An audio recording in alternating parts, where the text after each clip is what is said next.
कुढ़नी विधानसभा उपचुनाव को लेकर के वोटिंग का काम खत्म हो चुका है। चुनाव आयोग ने वोटिंग के आंकड़े जारी कर दिए हैं, लेकिन असली कसमकस अब शुरू हुई है तमाम राजनीतिक दलों के बीच, उनके नेताओं के बीच।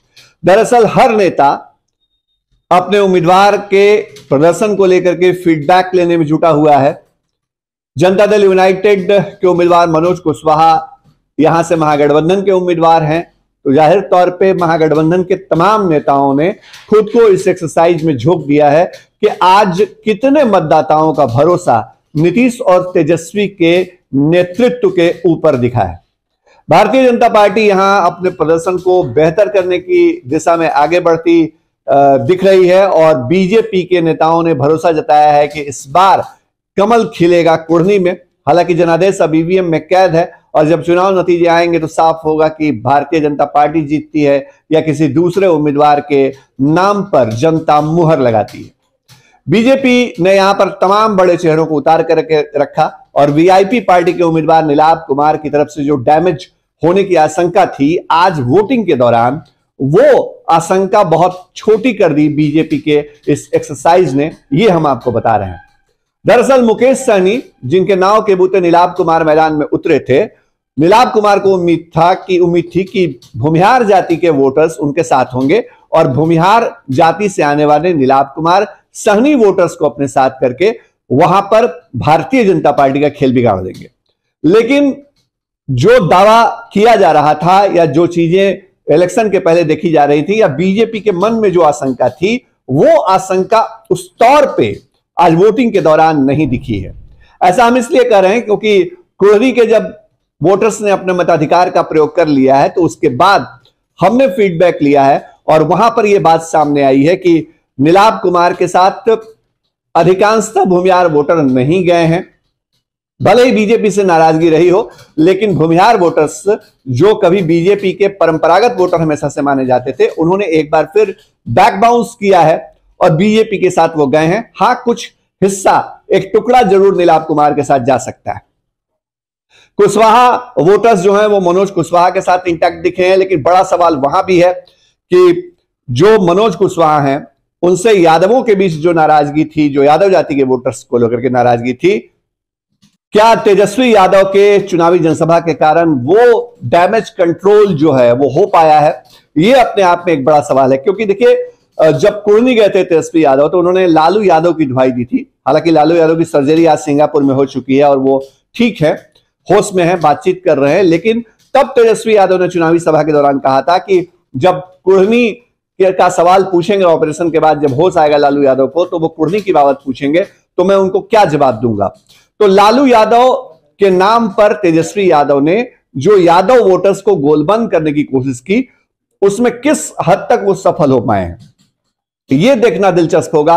लेकिन एक बात जरूर है, जो वोटिंग परसेंटेज निकल करके आया है, हालांकि उपचुनाव में बहुत ज्यादा वैसे भी मतदान नहीं होता है, वोटर्स की दिलचस्पी कम होती है क्योंकि सरकार बनना या बिगड़ने का खेल नहीं होता है इससे। लेकिन इसके बावजूद जो हमारे पास जानकारी है, यादव वोटर्स में बहुत ज्यादा उत्साह नहीं दिखा है कुढ़नी के अंदर, और यह एक बड़ी परेशानी हो सकती है क्योंकि मुसलमान समाज के जो मुस्लिम तबके के वोटर्स हैं, उनके ऊपर पहले से ही गुलाम मुर्तजा, जो ओवैसी की पार्टी AIMIM के उम्मीदवार हैं, उन्होंने नजर गड़ा रखी थी।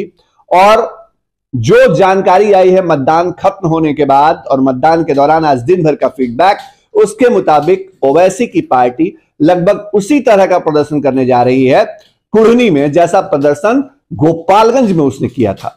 मतलब जो नीतीश कुमार और तेजस्वी यादव का गठबंधन है, उसके लिए आने वाले वक्त में ओवैसी की पार्टी एक बड़ा रोड़ा साबित होती दिखेगी, क्योंकि इस बार भी कुढ़नी में अल्पसंख्यक वोटर्स को अगर ओवैसी की पार्टी के उम्मीदवार अपने साथ ले गए हैं तो यकीन मानिए, जो तेजस्वी भले ही A to Z की बात करते हो, लेकिन जो आरजेडी का आधार वोट रहा है MY, वो बड़े पैमाने पर दरक सकता है और चुनाव नतीजे पर बड़ा असर डाल सकता है।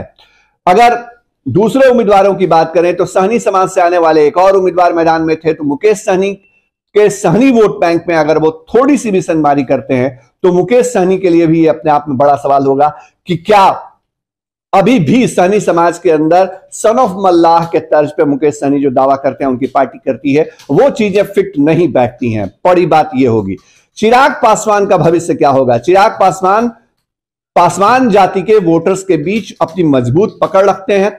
जो प्रदर्शन उन्होंने मोकामा में दिखाया, गोपालगंज में दिखाया, लगभग उसी तरह का प्रदर्शन दिखाने में वो, हमें ऐसा लगता है जो हमारे पास फीडबैक है, वो कुढ़नी में सफल रहे हैं चिराग पासवान। और बीजेपी के साथ चिराग के आने का फायदा असर दोनों दिख सकता है। हालांकि जब चुनाव नतीजे आएंगे उसके बाद ही सारी बातें जमीन पर नजर आएंगी, लेकिन फिलहाल कुढ़नी में लड़ाई बेहद दिलचस्प है। अपने अपने पार्टी के उम्मीदवारों को लेकर के तमाम बड़े नेता एक्सरसाइज करने में जुटे हुए हैं। उन नेताओं की तरफ से फीडबैक लिया जा रहा है कि वोटर्स का मूड क्या रहा, कहां पर कितने उनके मजबूत वोट बैंक से वोटर्स निकले और वोट कर पाए। लेकिन हमारे पास जो पहली जानकारी थी कुढ़नी में वोटिंग खत्म होने के बाद, वो हम आपके बीच लेकर के आए थे। और अपडेट और खबरें लगातार दिखाते रहेंगे आपको फर्स्ट बिहार पे। नमस्कार। ये लो मुंह मीठा करो, आज मैंने अपना जॉब छोड़ दिया, अब हम पूर्णिया वापस जाएंगे। जॉब छोड़ दिया है? मतलब ये घर कैसे चलेगा, हम करेंगे क्या, और माँ बाबूजी क्या बोलेंगे? इसलिए मैं एक और मिठाई का डब्बा लाया। अपने बिजनेस के लिए लोन अप्रूव हो गया। अरे लोन अप्रूव हो गया वो तो ठीक है, लेकिन पूर्णिया में हम रहेंगे कहाँ? अपना घर भी तो नहीं है वहां। इसलिए तो एक और मिठाई का डब्बा अलग से लाया हूं। हमने पूर्णिया में घर ले लिया है, पूर्णिया के ई होम्स पैनोरमा में। पूर्णिया में पैनोरमा ग्रुप लेकर आए हैं ई होम्स पैनोरमा। बड़ा घर, आलीशान जिंदगी और अत्याधुनिक सुविधाओं के संग। अरे अब क्यों मुंह मीठा करवा रही हो? क्योंकि हम घर वापसी जो कर रहे हैं।